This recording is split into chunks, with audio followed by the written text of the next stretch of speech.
And what's up, Gamecock Nation? Welcome in Tuesday episode of GC Live. He is Chris Clark. I am Wes Mitchell. We are, of course, as always, presented by our good buddy Clint Hammond of the Mortgage Network. If you're watching live on YouTube, Facebook, or Twitter, search for Gamecock Central on any of those platforms to find us. You'll see Clint right there on your screen right now. His NMLS number is 71597. The letter C, Hammond at mortgagenetwork.com is how you can email Clint.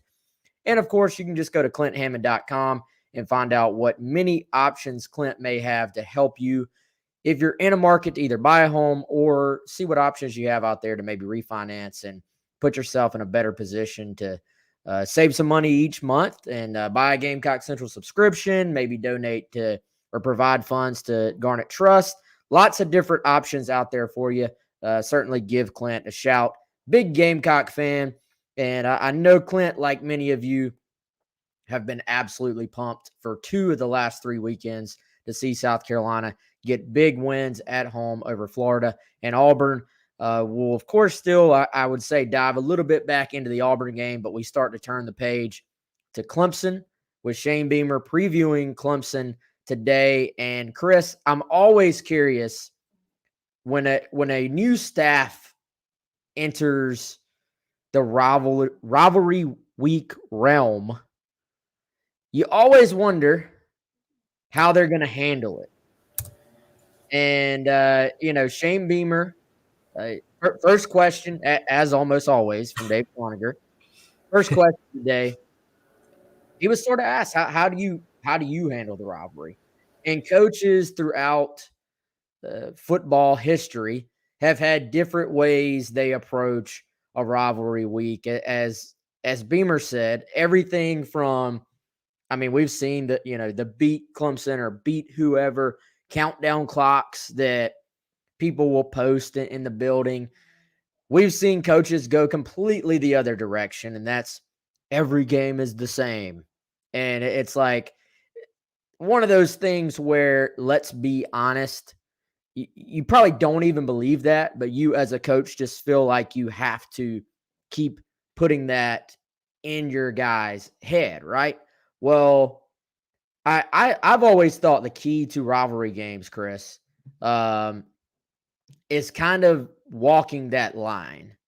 Now the biggest key to rivalry games is winning them, which usually has to do with who has the best team. So, there's only so much that can be said in the locker room. There's only so many team meetings that it only matters so much. But I do think you have to walk that line. And Beamer, I felt like did that today. He said, this is not a direct quote, but he was basically like, it does mean more to the fan base. The players know what this game means, but you have to approach it the same way as every other game from a preparation standpoint. Yeah, I think Beamer went with the hybrid model there, I guess you could say. Because, look, man, you don't want to emphasize the game in terms of the preparation and the lead up to it to the detriment of the rest of your season.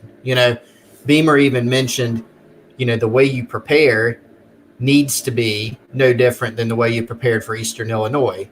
Now, are those 2 games different in terms of emphasis? Absolutely. He mentioned a couple things. Mentioned J.J. Enigbare, who's from Atlanta, not from the state, but has been a Gamecock for several years, broke the team down today after practice and had some sort of message about how important this game is. Shane Beamer said, I don't have to sit in my office and come up with any motivation. It's there for these guys, right? But it is true that when you're going throughout a football season, you don't want everything to point towards the rivalry game. This is my opinion,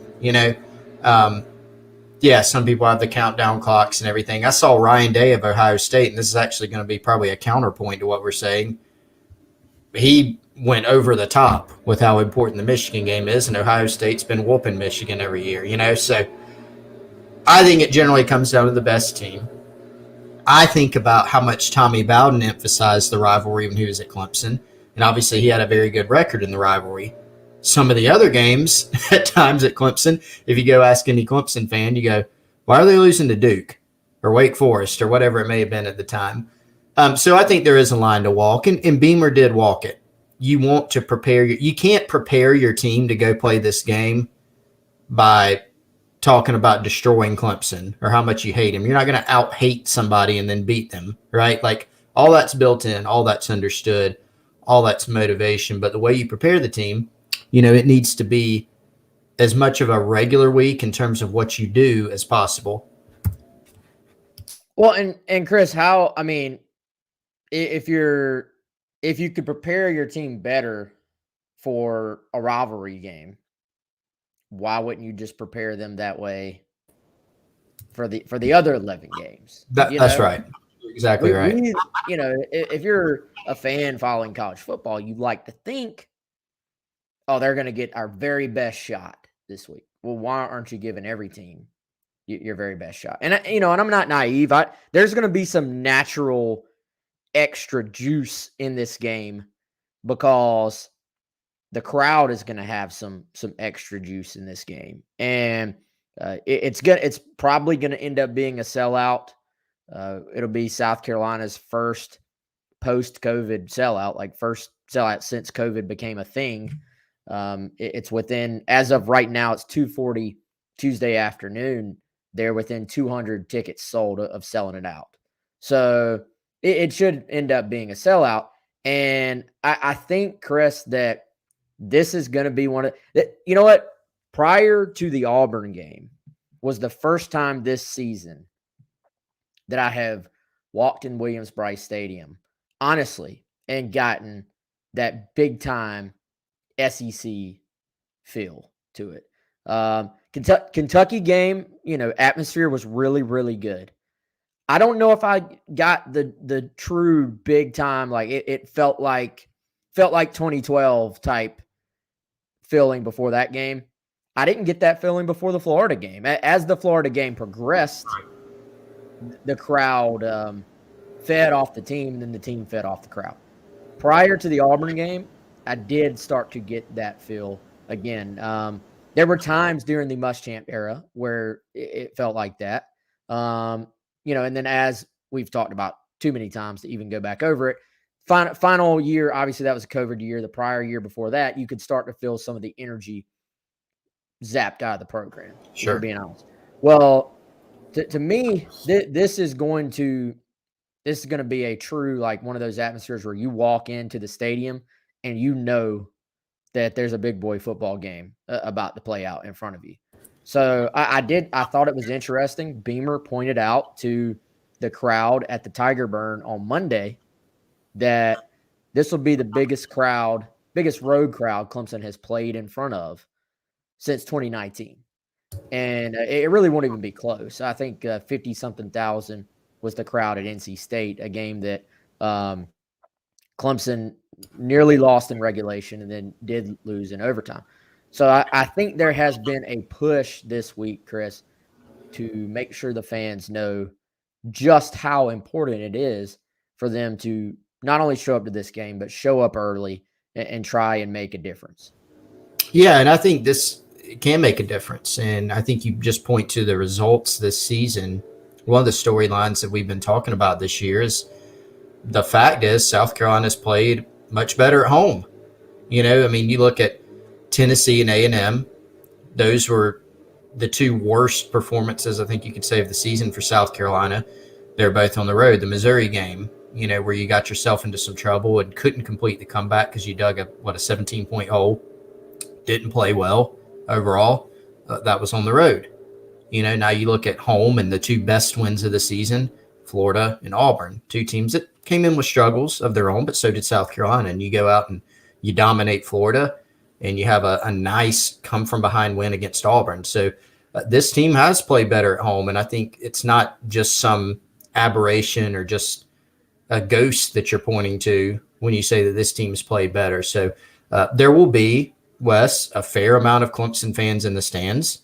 This is a rivalry game in the state of South Carolina. There are plenty of Clemson fans in Columbia, with it being the capital city. So there'll be a good amount of orange in the stands, right? There's also going to be a lot of garnet, a lot of black. And I would anticipate a sellout ultimately before the week's out at some point. I think probably right sooner than later we'll be hearing that. And it is going to be that big game atmosphere with both sides, I think, are going to be contributing to that. Yeah, usually when it's this close, this early in the week, you're going to see a sellout. It'll push over the top, and those final 200 tickets, they'll find a way to get those sold. So that'll be good. That'll be fun, and that's really what this rivalry is about. Is I think for the first time in a while, South Carolina fans go into this game feeling, you feel like you can make a difference because you feel like your team has a shot at the game. There's a stretch there where you're looking on paper, and I mean, y'all probably aren't talking too much junk at the Thanksgiving table to your cousin who's wearing orange. Like you don't open that up the last few years. Before that, you maybe you're feeling pretty good about talking a little bit of junk to your cousin, but the last few years you're probably not. So on paper, is Clemson still heavily favored? Yes, absolutely. But does it just feel winnable for South Carolina? It does. So let's get back to the press conference. News-wise, Chris, not a ton. I mean, injury update, exactly as suspected. Xavier Legette. By the way, I finally finished my rewatch of the game. I had to get through the fourth quarter today. Great catch by Xavier Legette, man. He's one of those guys that, and I don't want to get too far off, but he's one of those guys that I think fits maybe that storyline of we expected a good bit out of him early in his career. Didn't quite live up to I mean, maybe they were not fair. I don't know. Didn't quite live up to what I expected early in his career. He's made some catches this year, though, where you've seen flashes. Yeah. So maybe Legette is one of those guys, not to get too far ahead of ourselves, but that makes a few plays this year. And then, how many times have we talked about Josh Vann before? Just sort of, and Chris, you were beating that drum. You were like, don't give up on Josh Vann. Don't give up on Josh Vann. So don't give up on Xavier Legette. I think he's got a chance to maybe still one day be one of the top receivers in this program. So we'll see if that can continue. But Legette expected back for this game. Cam Smith still questionable. Although the fact he moved around in practice a little bit today, the fact that he has, I think we can now call Cam a veteran. Before this season, you probably couldn't, but he has kind of crossed over the line into he's played enough that I do think, Chris, if he wakes up Saturday morning and feels good, you're probably going to get 9 on the field in some way, even if you're bringing him off the bench. So not really in a bad spot as far as injuries go. The other part of this was the fact that Shane Beamer very clearly was not going to in any way give Clemson bulletin board material. And the fact that there seems to, at this point, be a pretty healthy respect between Shane Beamer and Dabo Swinney. Spurrier and Dabo actually got along pretty well. I don't mind saying there was no real love lost between Dabo and Will Muschamp. Those two guys didn't really see eye to eye, in my opinion. I think right now there is a healthy respect between the two coaches, even though this rivalry we know cuts deep. It does. I mean, the way I would always describe it, people would ask often on GamecockCentral.com on the Insiders Forum throughout the course of Muschamp's tenure, what do he and Dabo really think of each other? And kind of the PG or G rated version I would use is that they don't send each other Christmas cards. They you're right. There was not much of a in-depth relationship there. They were two very different people. And I think saying, Wes, they didn't see eye to eye, I think would certainly be fair, right? I would certainly be a fair characterization. Spurrier and Swinney, interestingly, they had some stuff back and forth, obviously, during their times at They South. had some fun with each other. And then later, I think it kind of progressed later to where they have a real good relationship, and Spurrier's calling Dabo and leaving funny voicemails on his phone and stuff like that. Beamer and Swinney, I think it's pretty evident that they have respect and they have some mutual people. Woody McCorvey is someone that Shane Beamer knew from his time at Mississippi State. Woody McCorvey is in Clemson's football program, more as an administrative role, and someone that Dabo Swinney's very, close with and has been close with as well. So there's some common ties.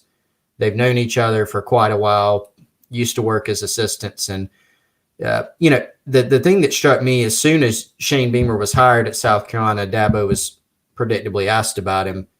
And he said a lot at that time.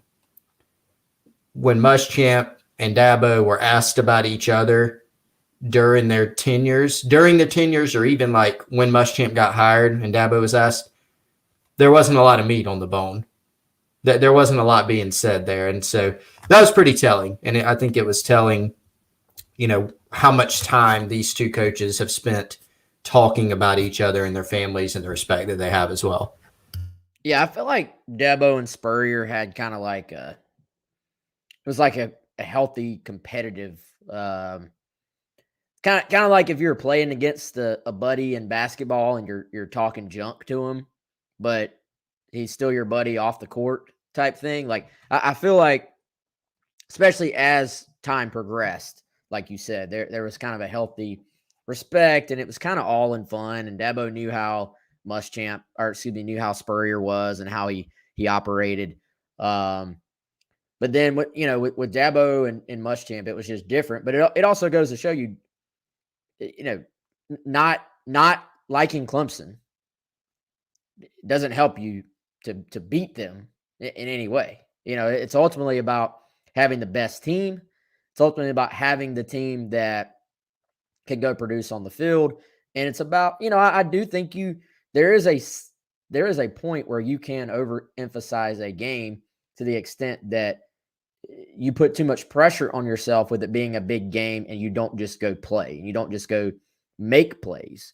So again, going back to what we said in the beginning, I think Beamer is taking a healthy approach to the rivalry right now. He'll ease into it. We'll see, is there some drama at some point along the way that changes how, these two staffs look at each other? We'll find out. But right now, there certainly seems to be a healthy respect between all sides right now for South Carolina versus Clemson. The other big takeaway from this game or from this press conference, Chris, is Thanksgiving a meal or a holiday?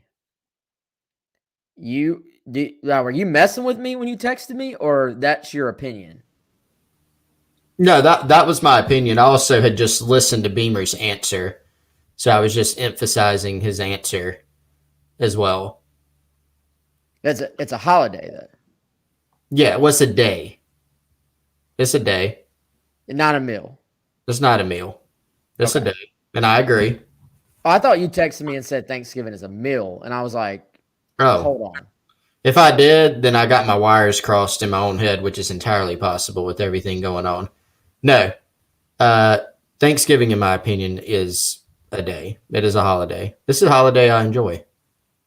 I enjoy it very much. Do you think Beamer anticipated that question was going to come? I mean, yeah.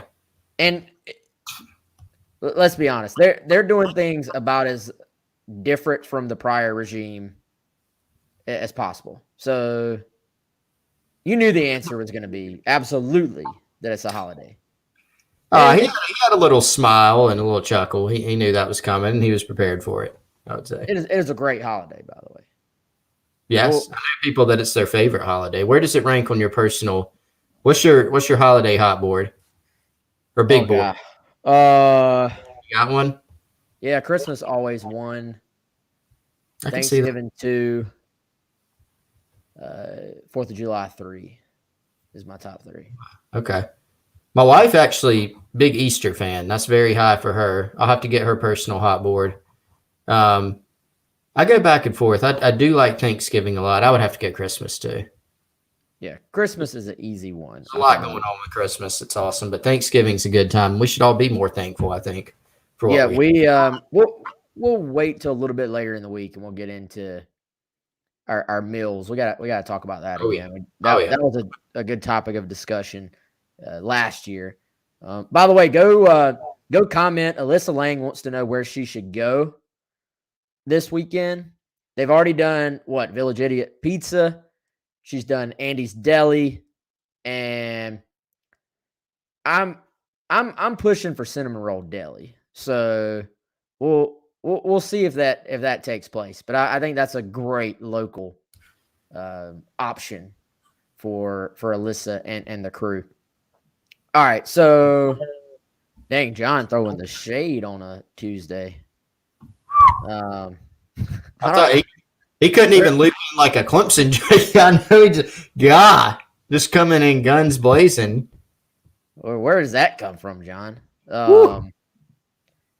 Anyway, what else did you take away from today? I think the big picture thing from this week, and Beamer talked about it a little bit, is the decisions for a lot of these kids as far as their future goes, because a lot of them have an extra year if they want it. Brad Johnson sort of saying basically that he's still deciding, but he doesn't. How did he say he doesn't really anticipate this being his final game at Williams-Brice Stadium? So Right. there's several guys who are upperclassmen that are going to have decisions on their hands. Yeah, there are. He's one. I think that who are the most common guys we've gotten questions about? Obviously, Jason Brown was the big one. Does he have an extra year? Answer is yes. I think Zaquandre White has been another one, Wes, that we've gotten asked about a lot. He, if he would like, has another year. We actually spoke with him exclusively. Garnet Trust funded interview last night, right here on Gamecock Central's YouTube channel, youtube.com/Gamecock Central. If you missed that, the Garnet Trust interview with Zaquandre White. He's not sure. He's not saying. Going to see. Said, let's see how this game goes. But he's got another one. The super seniors, Wes, maybe we need to run through some of these guys. I don't have them all, but some of the ones, super seniors who cannot come back. Parker White, right? Although I'm convinced he's going to find a seventh year somehow. I'll believe it when I see it. Parker White, Jalen Foster, Spencer Eason Riddle, and then you got Zeb Nolan, who, he's using his final year, and Carlin Splatel also, right? Don't believe he has an extra one. So everyone else basically on the roster, Jabari Ellis is another one who I think is a super senior. Might be missing. There's a list somewhere. I got to find it. It's in the game notes, I think, most weeks. But the interesting one will be Sherrod Green. Yeah, Nick Muse, Richard Morris Sports out. That's a good one. That's correct. Wait, no, Sherrod Green is not listed. So Sherrod's had a weird. He missed. He took a red shirt one year, and then there was a year where I think it was last season. I don't know if they said in his bio that he used a red shirt, but he played in one game last year. I think he was hurt in the Tennessee, the first game of the year last year, Tennessee game. This year, second play of the second game, I think he misses. He's out for the rest of the year. So when you look at his, what was he last year supposed to be? Well, he played. Let's going into last year. Like what would he have been quantified as? So last year he was listed as a true senior because he played in 10 games as a freshman. So you got 17 freshman, 18 sophomore, 19 junior, 20 senior. So they say, I just looked up to make sure. I remembered they had said that he redshirted last year because he fractured his hip against Tennessee in the season opener and missed the year. So they say he redshirted. Well, you don't need a red shirt for last year because it was a free year. From what I'm seeing in his trajectory, he can come back. He's listed as a redshirt senior this year, but whether you redshirt this year because he played early and didn't play, he only played in 1 in a 16th games. Yeah. So really last year did not count. So you don't have to count it as a red shirt, and then you would just count this year as a red shirt. Yeah, basically. Yep. So okay, so Sherrod, we've decided it. It's official. Sherrod Green can come back, and he is not listed as a super senior from South Carolina.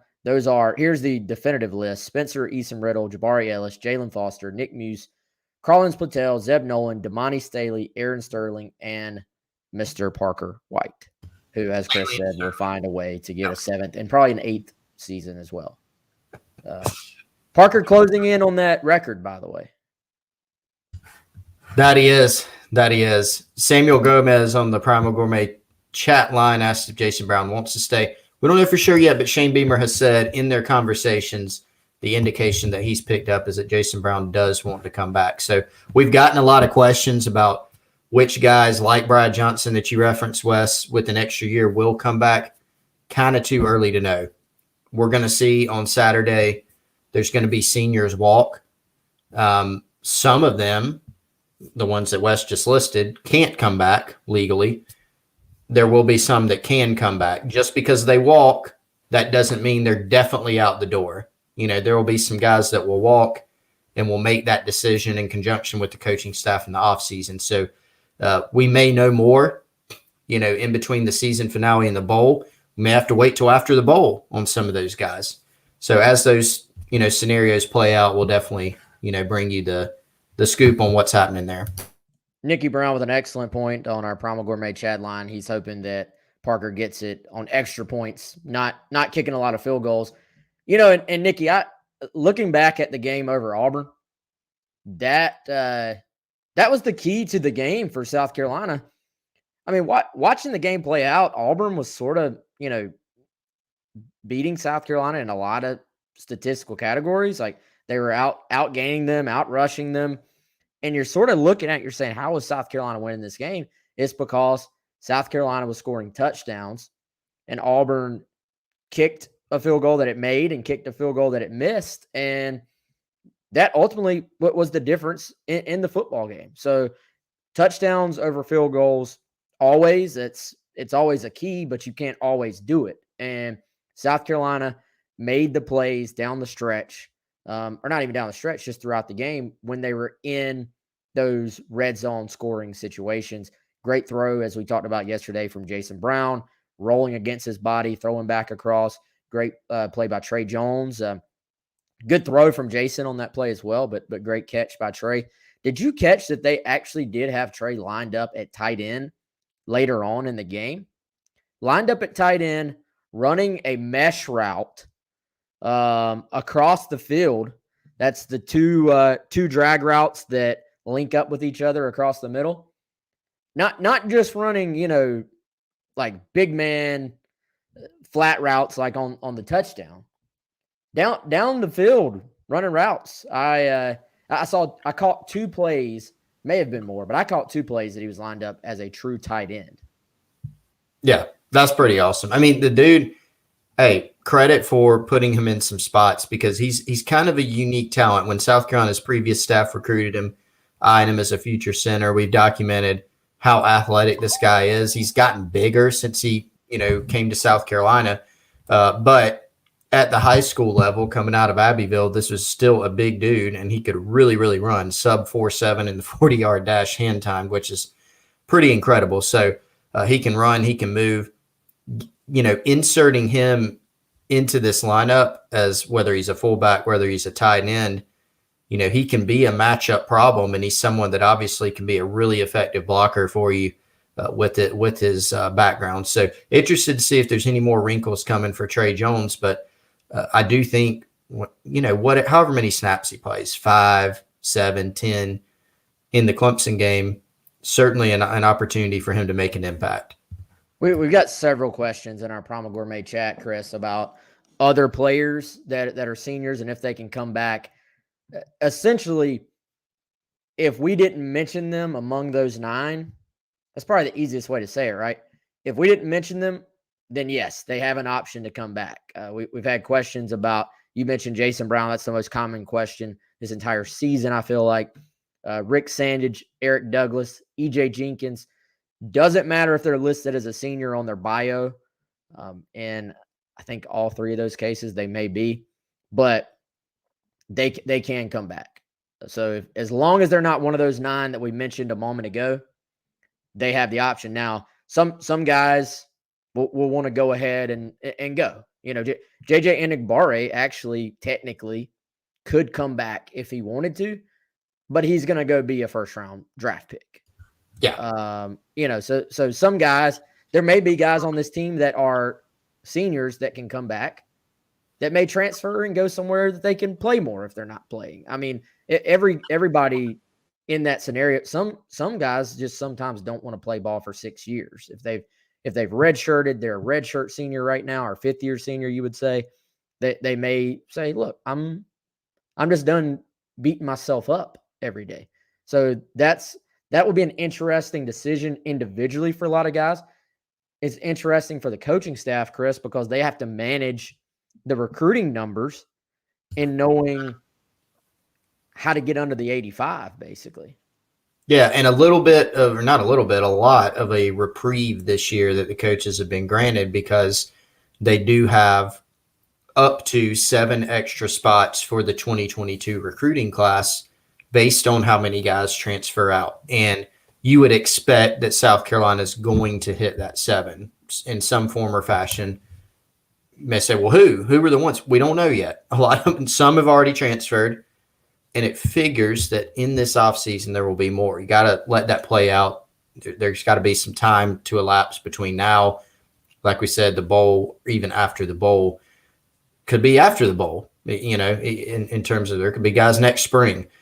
But the hay will be in the barn for the recruiting class at that point. And the point is, South Carolina, they could sign up to, not only your 25 initial counters, but 7 additional spots in this recruiting class. We anticipate South Carolina, for instance, having some decently heavy transfer portal activity of their own in terms of bringing guys in for the transfer portal. We saw it last year. We may well see that again. I didn't think, Wes, after last year's class that we would see as much portal activity in terms of numbers as last year. We could get there in this recruiting class, depending on how things shake out. So the management of that is difficult. They do get some help in terms of knowing that they have some extra spots to play with this year, and knowing that they'll probably get there. In between now and then, after the season finale, in between the bowl, whenever Beamer decides to structure it, there's going to be conversations with guys one-on-one. Where does the staff feel that a particular guy fits in going forward into the future? Where does the player himself think that he fits in or needs to fit in the future? Playing time. I mean, all those things are going to factor in. So lots of conversations left, to be had on that front. Yeah, and right now, I believe from our scholarship breakdown, Chris, South Carolina is at 87 right now, which you could go over 85 this year. With the caveat of that being, Wes, I don't think we subtracted from that the super seniors. I don't think we have those subtracted on our scholarship breakdown. The super seniors this year apparently did not count towards the 85 limit.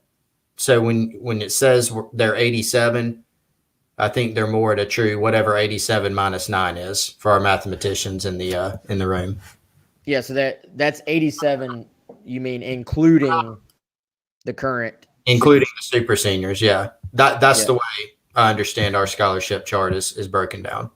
Yeah, so the super seniors will come off of that 87. Yep, for sure. But then you're going to have several guys who in another lifetime would have been coming off that number, but are going to have a decision to make. That's right. So I think, the plus 7, we'll call it the plus 7 rule. I've seen some other people use that way of saying it. The plus 7 rule helps a ton with that 25 initials. We'll see what the overall number looks like as well. And I think that's the 85 has not been a big factor. A, because this year, you had some reprieve there. And B, for the most part, the transfer portal has been such a big part of everything. A lot of programs have struggled to hit the 85, it seems like. Now, the plus 7 will reintroduce the 85 into being a part of the conversation, in my opinion. And that's when, hey, is Brad Johnson coming back? Is, whoever, any of the seniors. And we had some more people listing names. Yet Dylan Wanham, he's a senior, but he can come back. Any of those guys last year did not count. So if they're not one of the 9, they can come back to South Carolina, or they can go somewhere else. So that'll be something certainly to keep an eye on. But I'm with you, man. I think the more you look at it, the more you look at how this season has played out. Frankly, the more we hear, I think there are some final high school guys that are out there that are what I would call guys that you stay with until the end. Antonio Williams, in my opinion, the absolute top of that list, but obviously several other guys. I would say James Pierce, Jayshon Barham, guys like that, that you're going to be tracking all the way down to the end. There are some other guys who actually could pick up offers. You look at Xavier Short at Chapin, who was in this past week. There are some other high school guys to look at. Not saying that they're not, but I do think with the +7, you would be looking at some opportunities to go out there and hit the portal. Like you said, potentially as hard as they did last offseason. I don't know if the exact number will hit that much, but I think it's going to be pretty close to that same number. Yeah, and good point by you earlier in that, the recruiting class numbers in the 22 class, that's not what you have to consider as much as a coach, because now okay, if you got up to 7 that leave, I've got up to 7 spots to play with. So I've got my 7 plus my 25. Now, South Carolina actually down a couple of spots from that overall total because a couple of their guys from the current roster count forward to this 22 class. So really they have 23 initial counters plus your 7. So 30 new spots, I guess you could say, for this class. That's a pretty big number. So you feel pretty good about that. It's more of, okay, if I take on 30 new ones, where does it fit into that overall total? And so that's just another reason that you would anticipate some roster turnover. And Beamer talked about that today. No doubt, man. By the way, I tell y'all that we check in on PFF as a guide quite a bit, actually. And it's a nice little guide for, especially if you're trying to evaluate a team South Carolina's playing, or just to get another opinion on, are my eyes seeing the same thing other people are seeing with South Carolina? So the interesting thing, in my opinion, about PFF is from game to game, I feel that it can be misleading at times. But as the season wears on and all the different numbers get plugged in and you get kind of a complete picture, I do think it can be a pretty decent guide for how good of a season someone's having. That said, I've been asked several times this season, who is South Carolina's best player on offense? And for much of the year, I felt like that was a struggle to answer that question. And for most of the year, if you asked me who the best player was on defense, I would say JJ Enigbari. Some people would say Jalen Foster. I would say Enigbari 1, and I would say probably Foster 2, although I kind of agree with PFF, who has Mr. Cam Smith 2nd defensively. So Enigbari 1, Cam Smith 2 on defense. Chris, who do you think the highest graded player for South Carolina offensively is now? And they have not been the highest graded overall that I saw officially until this week. Now, okay, so overall big, not just in the Auburn game, overall big picture. Right, for the entire season, who has had the highest grade overall for this season on offense? I'm going to go Kevin Harris. I'm going to go. He is 5th. He is 5th. 5th. Okay. Right position. Zaquandre White might be a good. Z White is now officially, and I will say, shameless plug, go listen to our interview with Z White from yesterday. It's on YouTube, youtube.com/GamecockCentral. I did not upload that to the podcast, to the audio version yet, because we had just uploaded our show from yesterday, but I am going to do that. So if you prefer the audio, I will post the Z White stuff. I wanted to force everybody to go actually watch it for at least a little while, but you can go listen to that. But yeah, Z White who I believe my eyes tell me is also the MVP of this season now on offense, because I think he's the biggest difference maker on offense. So this is a case where, in my eyes, PFF matches what the eye test shows me. And that's fast. Sorry, not to cut you off, Wes, but that's fascinating because, I mean, Zaquandre White basically was absent in terms of games for much of this season. Like he wasn't the lead guy. He had 128 yards against EIU, and then ECU 5 carries, Georgia 5 carries. And then the next time he shows up is against Vandy with 12 carries. The last 3 games, he's had double-digit carries. And he's averaged 8.5, 6.0, and 6.2 yards a game in those contests. So just been a different path to getting there. But yet I totally agree with you. Well, and basically when he's been on the field, he's made an impact. When he's gotten the football, he's made an impact. So, I mean, yeah, he's got 8 games played basically, and this only looks at offense. He was playing in some of those games on special teams. 8 games played on offense, but 2 of the last 3 games he's graded at an 82 or higher. 71.9 at Missouri, but 82 against Auburn, 84.5 against Florida. And then so when he's played, he's made an impact. So I think, yeah, we've I don't know. I think we've struggled to answer that question really for most of the year. And Van is up there, man. Like PFF is a little bit harder on Van, in my opinion, than maybe they should be. Van is 7th. 7th, but really 6th, because one of those is Kai Kroger for his touchdown pass against Tennessee. So, I mean, love you, Kai, but I don't think you can say you're in the top 7 on offense as a player for this year. But he got a great grade for that play. That's why, Wes, by the way, that's why Auburn lost on Saturday, Kai, in their head, because I know you saw he was warming up the arm again. He warms it up every game. He was warming it up, and they were worried about it. And so he was the difference. He got in their head. Yep, he warms it up every game, man. So, all right, we're going to really, truly dive into Clemson tomorrow's show. We talked about it a little bit Monday.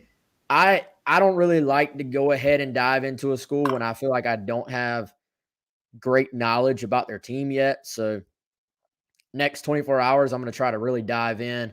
But Chris, have you learned any more about this Clemson team that maybe fans need to know? I did think it was interesting. I'll say one thing I learned, and it was because Beamer said it, is that they are way up there in the country as far as tackles for loss. And I believe sacks, he said as well, top 4 in the country defensively. That's a little bit of a worry to me from a South Carolina perspective, because when South Carolina is allowing negative plays on offense, that is when they really get bogged down as far as moving the football. Yeah, I think that's the biggest concern. That's going to be, any keys to the game that we talk about right about this week, Wes. A large part of that is going to revolve around Clemson's front. Everything that Brent Venables is going to show you, their talent on defense. Yes, they have some injuries, but they've recruited very well, and they have a lot of talent there. Their ability to wreak havoc, cause confusion up front is going to be huge. And so South Carolina is going to have to be prepared for that schematically, from an execution standpoint, their eye discipline, and quarterback play. So that's something I definitely want to dive into more this week. I'm with you, saving the deep dive for, tomorrow and the rest of the week. But here's something I'd realized it. It's kind of one of those things you don't fully realize until you go back and look at it again. Clemson's still a good team, y'all. I mean, I don't think, because this game is more winnable than it was thought coming into the year, because of where both these teams are, it's still a good team. They've won a lot of close games. So here's kind of a stat for you, Wes. Power 5 games. So take out SC State and take out UConn, who's an independent and very bad. Clemson's margins of loss or victory: 7, 6, 6, 6, 3, 10, 10, 6. Last week, they beat Wake by 21. That was the outlier. So a ton of very close games for Clemson. One of their losses was by 10 points to Pitt. They beat Florida State by 10, but a lot of 6 and 7 point games in there. And more often than not, they've come out on top. This is an 8-3 team, but a lot of close games. And so South Carolina, as we know, has gotten themselves into some close games. Some have gone their way, some have not. So I think that'll be critical. Shane Beamer talked about the Auburn game at home. Get it into the fourth quarter. That's what they've got to do here as well. So lots of close games. Most of the time in games throughout this year that they were pretty heavily favored in, Chris. I think the thing is, here's my question. It's going to be difficult. It's going to be difficult to move the football in this Clemson defense. Yeah. Clemson's offense what we've seen the last few weeks, where they've gotten a good bit better? Has some of that been just opponent, or that their opponents haven't played well, or, and let's be honest, they've gotten better. I'm not saying they haven't. How much of it is that they have gotten that much better? How much of it has been, that's the way the game played out. That's just the opponent, or the opponent didn't play well, whatever, what have you. Like, can South Carolina's defense hold this Clemson team to like under 20 points? Can they like really borderline? They're not going to shut them out. That's not what I'm saying, but borderline like shut them down. Like if you're at home and you hold a team under 20 points, you should have a chance to win 90% of the games you play. So like, to me, where's that line? Can they hold them to 2 touchdowns? I don't know. I feel like Carolina's defense has played much better. Some of it's about matchups, but they have played much better at home than on the road. I think they'll feed off the crowd. I'm going to talk out of both sides of my mouth. Carolina held Auburn to 17 points on Saturday, and that is very, very impressive. But looking back over the game, there was also still a lot of room for Tank Bigsby to run. And that's taking no credit away from them as far as winning the game.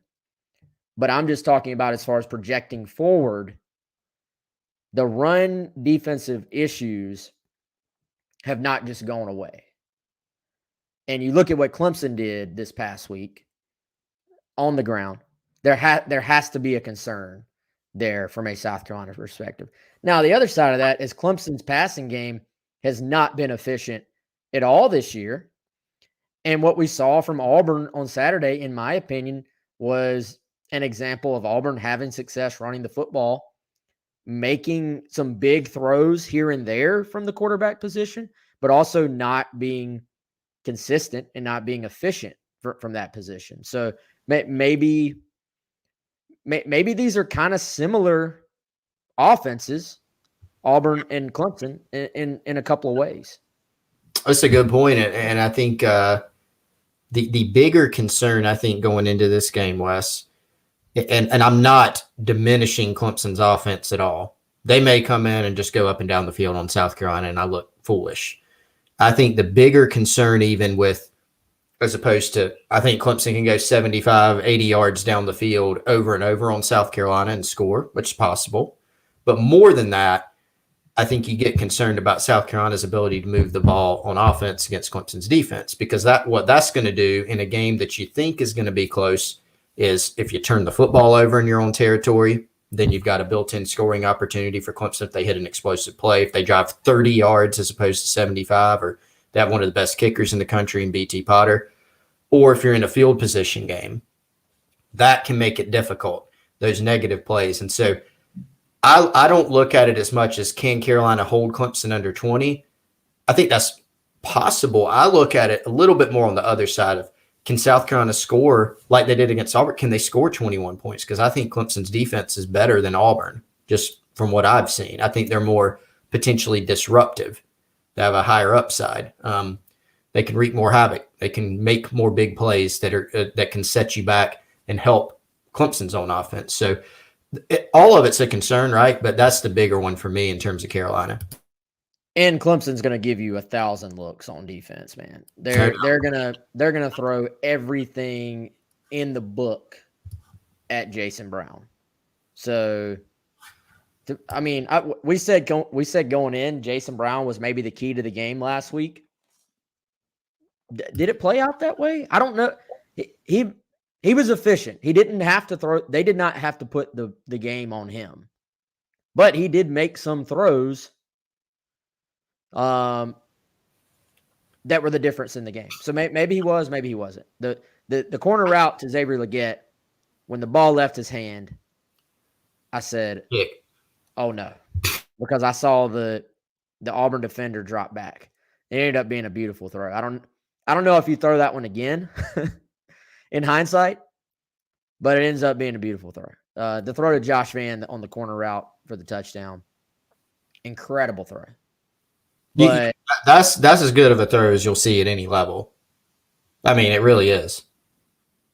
You want to know something? And I hesitated to even bring this up because it has no point. But I've just got to say it to see if anybody else agrees with me, or y'all can call me an idiot. I don't care. It's fine. Is there anybody is there anybody else that Jason Brown's throwing motion reminds you of? I hadn't really thought of that. Anybody that comes to mind? No? Not particularly. His throwing style is very similar to Ryan Helinski.